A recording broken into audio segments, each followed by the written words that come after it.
When he first entered the house, a great joy came to him, to be almost immediately followed by a sense of peace, such as might come to a man who has hated life, and awakes momentarily from the sleep of death, and knows he may never wake again. For Anthony Hathaway hated life. He fought hard not to enter this world, and the midwife had lain him on the fire-hearth, thinking he was stillborn. But the doctor's keen eye had detected a movement, and slapped the skinny rump until the child was forced to breathe. Twice during childhood he had developed double pneumonia, and twice the same doctor had shaken his head, but the tiny spark of life would not be extinguished. Until the age of 14, people had spoken of that old-fashioned, delicate child who would never make old bones. Then in his 15th year rude health flowed into his body, hid the skeleton under a padding of firm flesh, cleaned the bronchial tubes of mucus, and lit a light in his grey eyes. But the soul still hungered for another world, and his adolescence was spent in a maze of daydreams, where a girl with soft brown eyes lived with him in a small, garden-besieged house on the edge of a large forest, and their great love never dimmed, and they never grew old. But Anthony's body aged, and no girl in the strange, unreal world could possibly compete with the dream girl, so at 44 he was known as a confirmed bachelor. A clerk of doubtful value to his employers, he seemed doomed to become in the course of time a pensioner on the welfare state. But at 44 a minor miracle happened. An aged great-aunt-in-law, the wife of his grandfather's brother, died and left her estate to Anthony. When death duties and a small legacy had been paid, he found himself the possessor of £1,200 a year and an 8-roomed house situated on the edge of a large wood.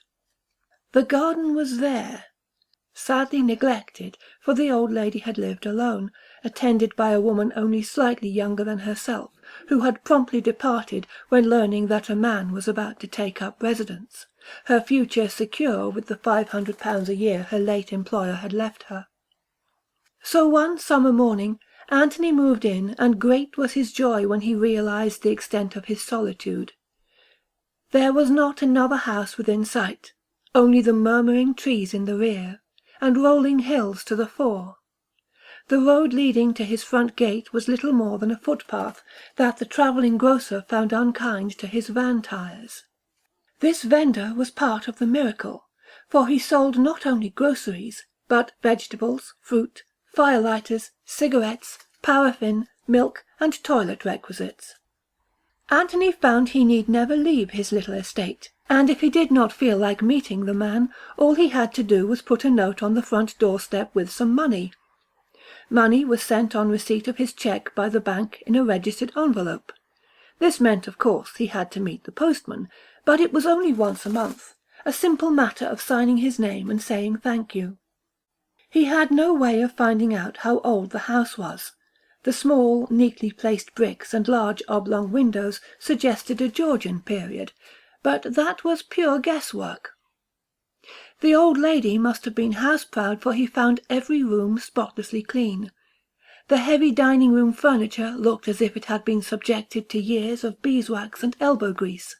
The linen cupboard was well stocked with laundered sheets, window curtains, and old-fashioned women's underwear.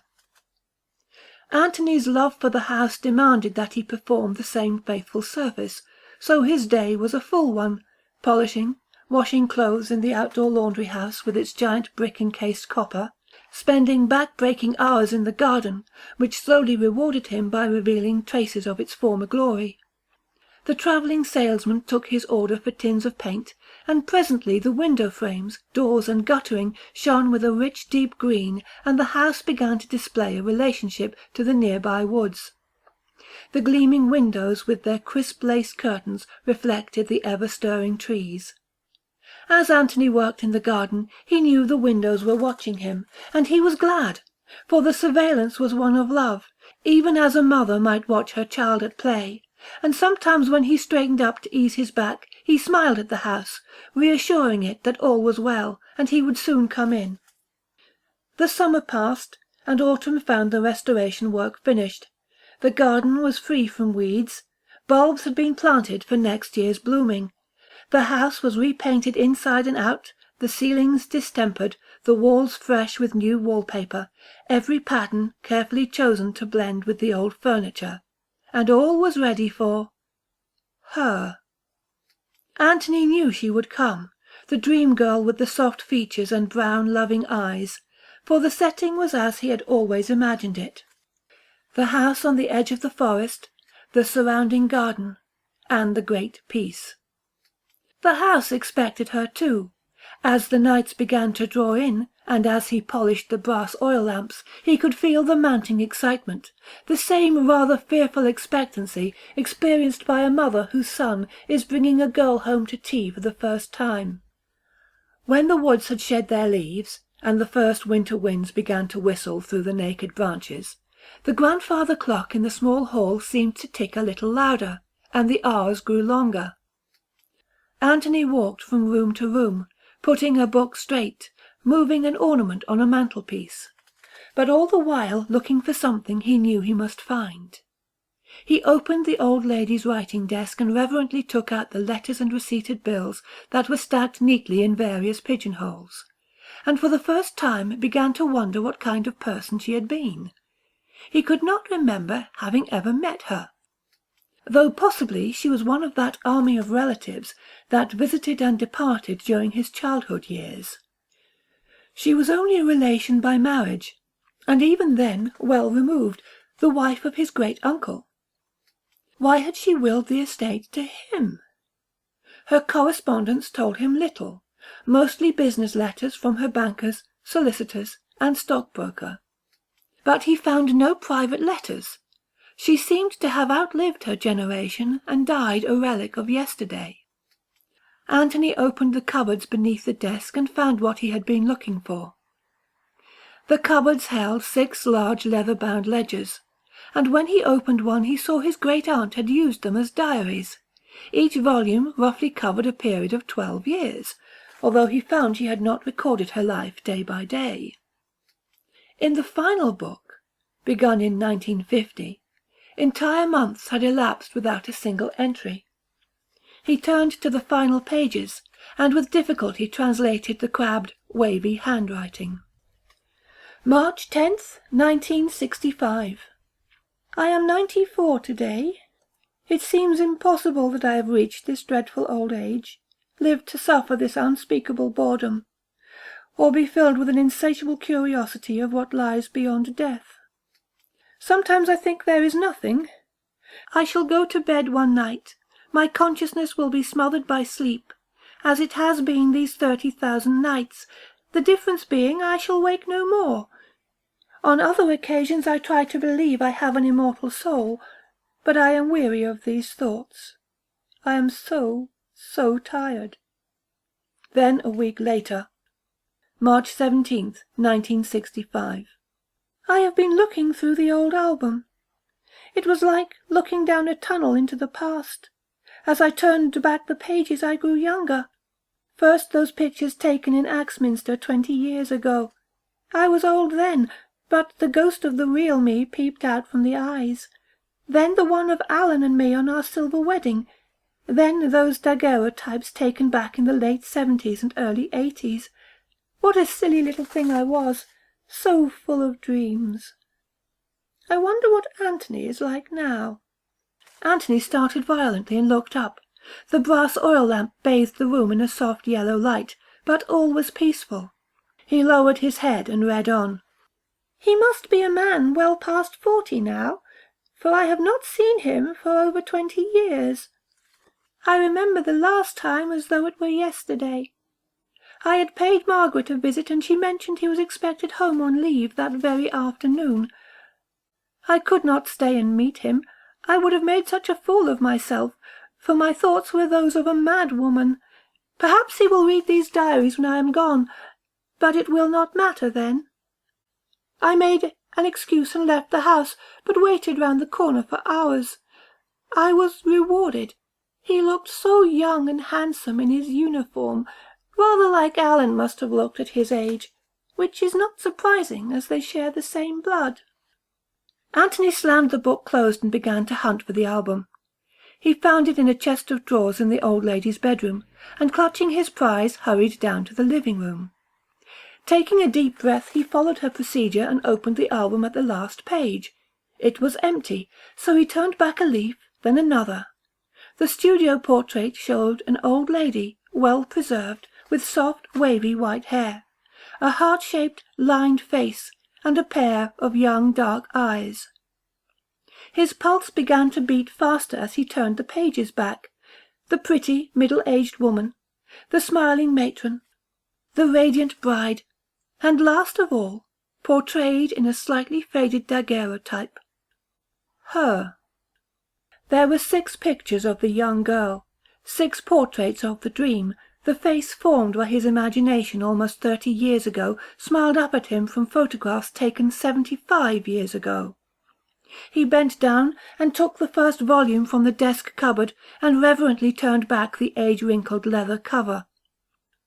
The writing was round and neat, and at the top of the page was printed in large letters: The Diary of Victoria Elizabeth Sinclair, begun on March the 10th, 1888, on the occasion of her 17th birthday. I, Victoria Elizabeth Sinclair, do hereby promise: 1. I shall write in this diary only the truth, the whole truth, and nothing but the truth. 2. I shall commit to this diary my secret thoughts, my dreams, my hopes. 3. No one shall ever read this diary except me, and him, when I meet him, which I know must be soon. I must write about him now. I always think about him with a capital H, and I know that it is rather wicked of me because the vicar said, "You always refer to God as him with a capital H." But I am sure God will understand. I cannot remember how and when he came into my life, unless it was that Sunday when the vicar said true marriages were made in heaven. I said to myself that if that be true, then my future husband is already chosen. Perhaps he is looking for me, and God must be guiding him along the right path. Otherwise there would not be much point in his arranging the marriage in the first place. I often wonder how and when he will come into my life. He is certainly not among the boys I know, and I do not have much opportunity to meet new people. Perhaps he will call at the house one day and ask for a glass of water, or maybe I will find him in the lane with a twisted ankle. Then mother will insist he stay in the spare bedroom, and I will nurse him back to health.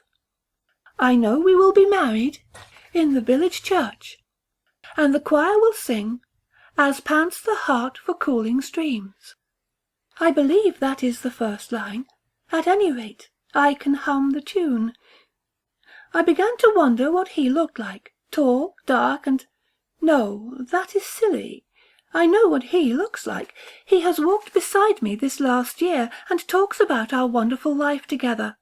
He is tall and fair, with grey eyes, and when he smiles, which is not often, for he is rather dreamy and serious, his whole face lights up.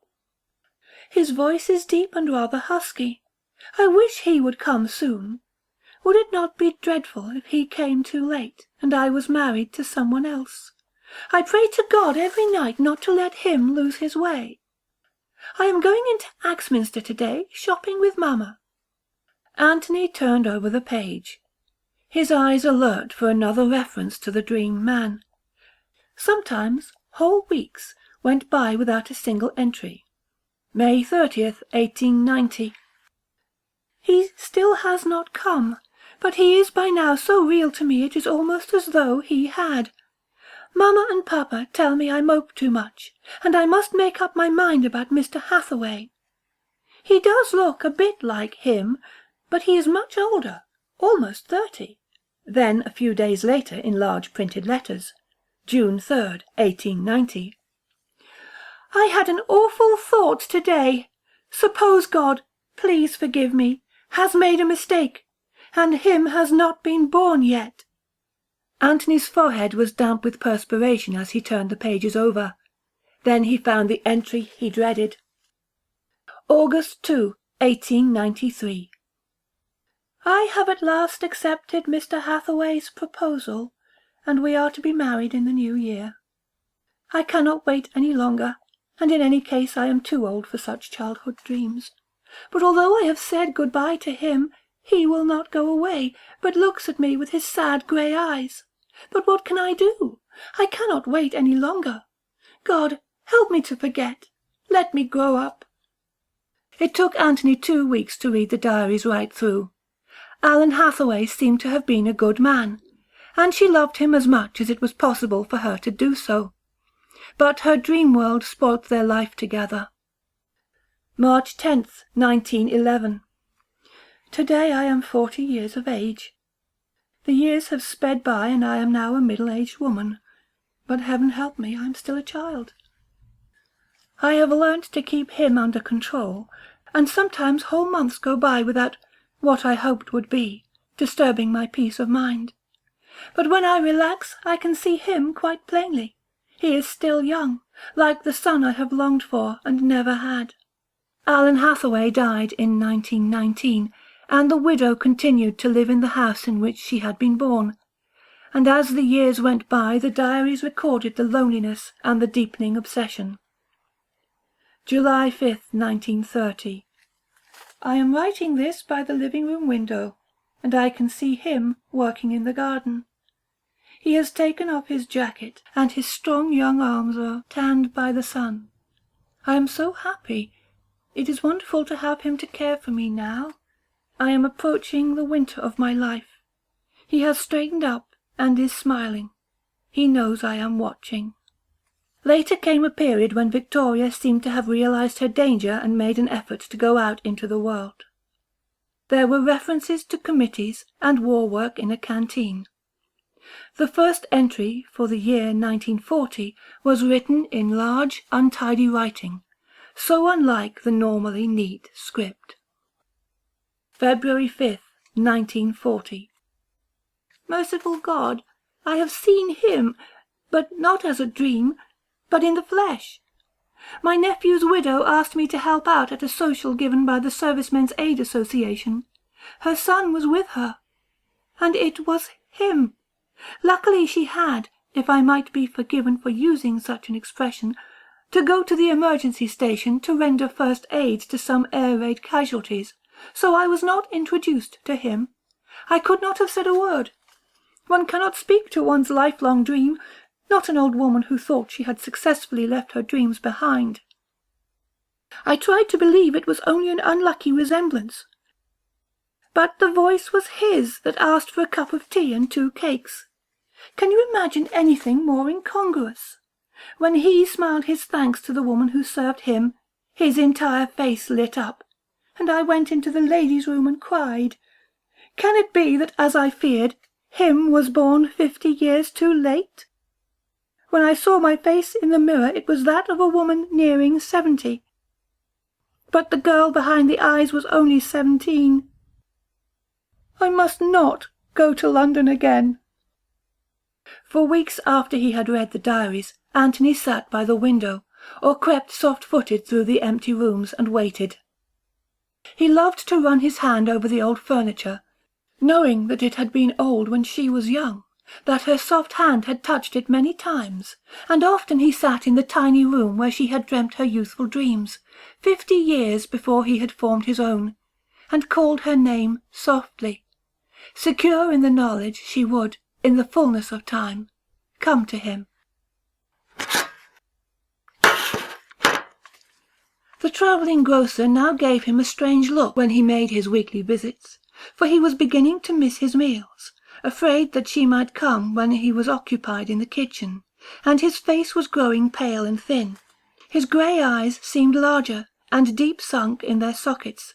He also had developed the habit of tilting his head to one side, so that he could detect an unusual sound in any part of the house. And once he left the grocer gaping while he dashed upstairs, because he thought he heard a footstep in the room above. January was old before she made her presence known. The garden lay hidden under a carpet of snow, while the woods beyond looked like a forest of decorated Christmas trees. The frost had etched icy patterns on the window-panes, but inside all was warm and cosy, for Anthony had lit fires in every grate. not for himself, but for her, so that she should feel at home, welcome and loved when she came. He was asleep before the living-room fire, a coma of sheer exhaustion. For he had not slept in his bed these past weeks. The fires needed constant attention. When he was awoken by a sound that jerked him to his feet and sent him lurching towards the hallway. He stood at the foot of the stairway, his head tilted over his left shoulder, and strained his hearing to catch the sound should it be repeated. He dismissed the splutter of the fires, the rattling windows which trembled when buffeted by the rising wind, ignored with a smile the occasional creaking board, caused he knew by the unaccustomed warmth in the upper rooms, and prayed with silent moving lips for the sound to come again. His prayer was answered. Soft as a sigh, but clear as a bell ringing on a frosty night, came the sound of a woman humming. He recognized the tune. It was "As Pants the Heart for Cooling Streams." He crept up 3 stairs, then stopped. The humming went on, and he traced the sound to her bedroom. Then suddenly it ceased, to be replaced by footsteps crossing the room and the creak of a chair. On tiptoe he crept up the stairs, moved like a gaunt shadow across the landing, and stood with his ear against the bedroom's door. He heard a deep, shuddering sigh, followed almost at once by a loud whisper. "Will he never come? Oh God, will he never come?" He crashed open the door and staggered into the room. The brass oil lamp was burning on the dressing-table, where he had placed it earlier in the evening. The fire crackled merrily, and an empty armchair crouched on the hearth-rug. He stood perfectly still, became as the furniture. Only his eyes moved as he examined the room, trying to find some change, some hint of a visitor. But there was nothing, and outside the wind tore at the house like some malignant giant. He groaned and sank to his knees. From that time onwards he doubled his vigilance, patrolling the rooms, leaving the doors open so he could hear any sound more easily, taking his rest on the stairs, having decided that to be the most central position. This was a mistake, as he discovered a week later when pulling back the window curtains. He saw her at once, a young girl with soft auburn hair, a pale, heart-shaped face, and brown, sad eyes that looked up at him as she stood by the garden gate. She was clad in a long white dress that draped her slender figure right down to her ankles, and he saw a golden locket on a chain about her neck. She opened the gate and walked up the garden path, her tiny feet leaving footprints in the snow. With a cry of joy he dashed down the stairs, and swore when his fumbling fingers did not at once pull back the bolts. Then with a crash the door was open. The travelling grocer stood on the doorstep. The man's plump red face slowly lost its colour as he took in the appearance of his customer. He managed to say, "'Struth, sir, you're ill. Let me—" when Anthony seized him by the lapels of his white overall and shook him until the man recovered sufficiently to pull himself free. "Where is she?" Anthony was sobbing like a child, an undernourished, sick child. "You frightened her away." "Must be in the family," muttered the travelling grocer, making a second line of footsteps as he ran for the open gate. "He's gone as potty as the old lady." "Don't come back!" Anthony clung to the doorpost. "Don't ever come back!" When the grocer's van had disappeared, Anthony knew he must look for her in the garden. And if there was no trace of her there, in the woods. He had really been very foolish not to look for her there before. So without delay he began wandering deep into the woods, calling her name, which came back to him on an echo, walking ankle-deep in snow, and as the day grew older and the orange sun hid its face behind grey cloud-banks, his voice was often choked by a chest-racking cough. When night fell, he came back into the house, but left the door wide open so that no impediment might deter her should she decide to come in during the night. Then he took up his position on the stairs. Consciousness flickered like a dying candle, and he heard the rasping sound that was his own breathing. Searing pains cut his chest like a red-hot knife. But a strange happening came to him, for he knew the moment he had waited for all his life was near. Time ceased to exist. Perhaps a night passed, perhaps a day, or it could have been several days and a century of nights. But one morning Anthony raised his head and saw her standing on the landing, looking down at him. She was more real than the dream, more beautiful than the photographs, and her smile was radiant when she turned slowly and walked towards her room. Anthony tried hard to follow her, but he was so weak he could not move a muscle. Tears of impotent rage ran down his wasted cheeks, and he saw the skin-covered claws that were his hands tremble as they scratched at the stair-treads. Then the pain in his chest flared up in one last consuming flame. And he was free. He walked up the remaining stairs, crossed the landing and entered her room. She was standing with her back towards the door, looking out of the window. He felt no surprise when he saw that the trees at the foot of the garden were dressed in their summer leaves, and the sun painted a yellow pattern upon the carpet. Victoria turned and held out her hands to him. He walked towards her and felt the happiness soak into his being, and for a moment held back the knowledge of why and how, as her voice bridged an immeasurable gulf of time. "You have come at last! I have waited for such a long time!